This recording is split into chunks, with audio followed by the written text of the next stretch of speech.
Hey, good afternoon, good morning, or good evening. Hey, today, thought I'd share with you some images and video that I've been to during distance learning. I've been to the City of Lights, been to Paris, and as you can see right here, Mrs. Donathan, thank you, Mrs. Donathan, talking about 3D printing. She allowed me to print this statue of the Eiffel Tower on her 3D printer. So here's an example of a 3D printer, and with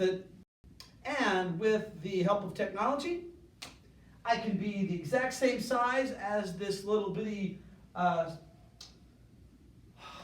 Eiffel Tower. And so there's a lot of amazing things that you can do with technology and 3D printing. Hey, have a great day. Talk to you later. Bye-bye.